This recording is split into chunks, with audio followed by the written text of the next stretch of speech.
Hello guys, welcome to the banking blogs of Rishika. जैसा कि आज मैंने सुबह में वीडियो डाले थे, एक जो था वो स्टूडेंट का था जिन्होंने आज इंटरव्यू को फेस किया था, और जो सेकंड वीडियो था वो एजेंट कैटेगरी का वीडियो था। उन्होंने भी फेस किया था बट वो एजेंट कैटेगरी का था। और मैंने बोला भी था उसमें कि मैं कुछ स्टूडेंट्स का इंटरव्यू रिव्यू ज़रूर डालूंगी वीडियोज़ में, जो मुझे थोड़ा यूनिक लगे हों या फिर लगा कि one of the most important question है, ये कवर करना चाहिए बाकी सारे स्टूडेंट को जिनका आने वाले दिनों में है। और फिर या फिर उस तरीके का इंटरव्यू जो कि लगा देखने में कि इस तरीके से भी इंटरव्यूअर क्वेश्चन पूछ रहे हैं, और आई कैन से कि इस तरीके से स्टूडेंट को फंसा रहे हैं उनके असली गेस्चर को देखने के लिए।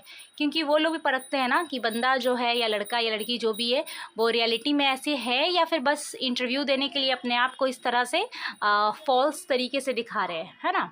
तो उसमें से मुझे एक इंटरव्यू का रिव्यू जो है ये भी बहुत अच्छा लगा। मैं नाम उसका नहीं मेंशन कर सकती, मुझे लोग पूछते हैं नाम क्या है, मैं नाम नहीं बता सकती उनका, बट या अगर आप पूछोगे तो मैं डिवीज़न और किस जोन से वो ज़रूर शेयर कर सकती हूँ। तो उन्होंने बताया कि उनके इंटरव्यू क्वेश्चन थोड़े से डिफरेंट थे। मतलब डिफरेंट कहने का मतलब उनकी जो शुरुआत हुई थी जब उन्होंने एंट्री की थी, तो लोगों की ऐसे नॉर्मली शुरुआत इंट्रोडक्शन से होती है, इनसे इंट्रोडक्शन नहीं लिया गया। अजीब, मतलब क्योंकि ये प्रिपेयर्ड थे कहीं ना कहीं कि मुझसे इंट्रोडक्शन लिया जाएगा, तो कहीं ना कहीं माइंड में सेट था कि शुरुआत तो मुझे यही बोलना है, बट इंट्रोडक्शन नहीं लिया गया। डायरेक्टली एक मैम ने मतलब पूछना स्टार्ट किया डायरेक्टली, विदाउट कि आपका नाम क्या है, ये सब कुछ नहीं। उन्होंने सीधे पूछा कि तुम जहाँ रहते हो, इन योर प्लेस, आप जहाँ पे रहते हो वहाँ के LIC का मेन ऑफिस बताओ। तुम्हारे प्लेस में अगर LIC का मेन ऑफिस है तो उस जगह का नाम बताओ। दूसरा था, तुम अपने एरिया का टॉप एजेंट का नाम बताओ मुझे। तुम्हारे एरिया के जो टॉप एजेंट हैं उनका नाम मुझे बताओ। मतलब वो कहाँ रहते हैं, या फिर नाम एटलीस्ट कम से कम बताओ। ये इस तरीके का उसने बोला, मुझसे पूछा गया। थर्ड ये था कि टूडेज़ LIC IPO रेट, मतलब अभी LIC का IPO रेट क्या है। उसने बताया कि मुझे ये बिल्कुल भी आइडिया नहीं था कि IPO रेट क्या है। उसने कहा मुझे IPO का फुल फॉर्म पता है और कुछ भी नहीं, तो उसने डायरेक्टली बोल दिया कि मुझे नहीं पता। और उसने एक बात और भी बोली कि मैम जो थी वो क्वेश्चन ज़्यादा राइज कर रही थी इंस्टीड ऑफ सर। तो कहीं ना कहीं मतलब फंसाने वाले काम ज़रूरी नहीं है कि सर ही कर रहे हैं, मैम भी कर रही है। थर्ड ये था कि उन्होंने कहा कि तुम मोटिवेट करो हमें, मतलब मोटिवेट द इंटरव्यू पैनल। उन्होंने ऐसे बोला, motivate the interview panel as if they are your team of agents. मतलब आप ना मतलब ये मानिए कि हम आपके एजेंट हैं, आप उस तरीके से सोच कर हमें मोटिवेट कीजिए, कैसे आप हमें कॉन्वेंस करेंगे कि हम आपकी टीम में आ जाए। इस तरीके का क्वेश्चन था, मतलब एज अ ADO जो रोल है ना वो वहाँ उनसे प्ले करवा रहे थे। ठीक है। फिर नेक्स्ट उनसे पूछा गया, why you want to be an ADO। आप ADO बनना क्यों चाहते हैं, आखिर मतलब क्या है, आप मतलब प्रोज बताइए, क्यों आप बनना चाहते हैं, ADO ही क्यों, उनके कहने का ये मतलब था।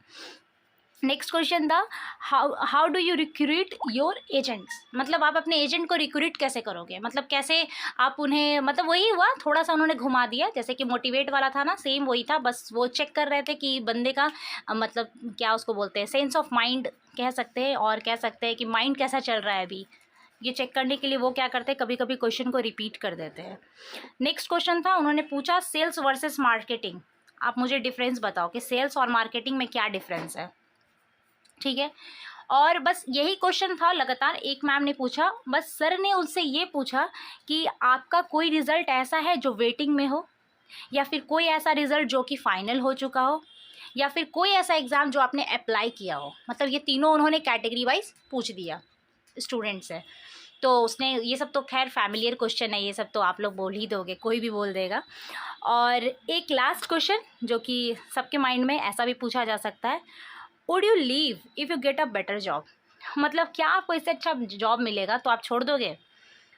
तो ज़्यादा जेन्युइन बनने की ज़रूरत है नहीं, मैं तो यही बोलूँगी, ये मत बोलना कि हाँ भाई हम मुझे तो RRB PO मिलेगा तो क्या मैं ADO करूँगी या करूँगा, ऐसा बोलने की ज़रूरत नहीं है। बिल्कुल भी मत बोलना ये चीज़। तो वो तो बस ऐसे ही बोलते हैं, और जाहिर सी बात है ज़्यादा जेन्युइन होना भी सही नहीं है। उसके बाद फिर एक क्वेश्चन और भी था, मतलब थोड़ा सा हटके था वो क्वेश्चन भी। उन्होंने पूछा, qualities you look for you in your agents. मतलब आप अपने एजेंट में कौन सी क्वालिटीज़ देखना चाहते हो जिससे उसके साथ साथ आपका भी ग्रोथ जल्द से जल्द हो। तो ये भी थोड़ा सा डिफरेंट क्वेश्चन था। फिर उसके बाद है what attracted you the most to be an ADO. आपको क्या सबसे ज़्यादा अट्रैक्ट करता है एडीओ बनने में, मतलब आप कौन सी उसकी पर्सनालिटी से आप बहुत अट्रैक्ट हो। तो आप देख रहे हो ना, एडीओ के ही इधर गिधर क्वेश्चन है, लेकिन थोड़ा सा डिफरेंट है।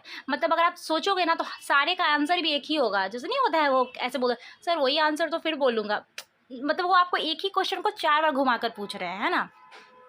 और एलआईसी से रिलेटेड थोड़ा सा करंट अफेयर भी था। उसने कहा कि एलआईसी से रिलेटेड कुछ करंट अफेयर भी पूछा उन्होंने, जो उसने कहा कि मतलब वो मतलब इतना कैटेगराइज तरीके से नहीं बताया, लेकिन बोला कि एलआईसी से रिलेटेड थोड़े से करंट अफेयर थे, 1 या 2 ऐसा है।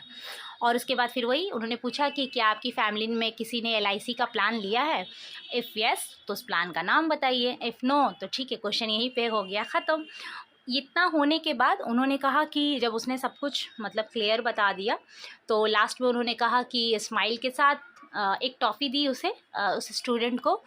और वो बता रहा था कि मैं कंफ्यूज हो गया था कि मैं टॉफ़ी लूँ या नहीं लूँ मतलब वो इतना कह रहा है कि मेरा स्टेट ऑफ माइंड इतना काम नहीं कर रहा था, मुझे समझ नहीं आता बस टॉफ़ी को लेना चाहिए या नहीं लेना चाहिए, इस तरीके का।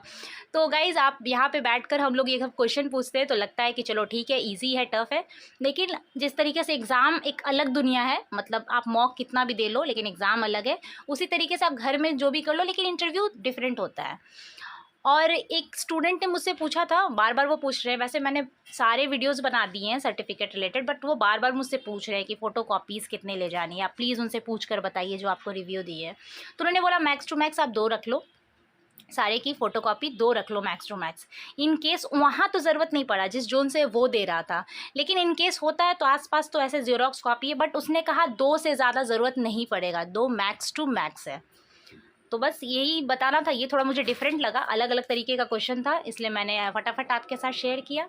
अब आपकी बारी, आप प्लीज़ शेयर कीजिए, सब्सक्राइब कीजिए अपने इस चैनल को, और प्लीज़ सब्सक्राइब कीजिए। Thank you so much.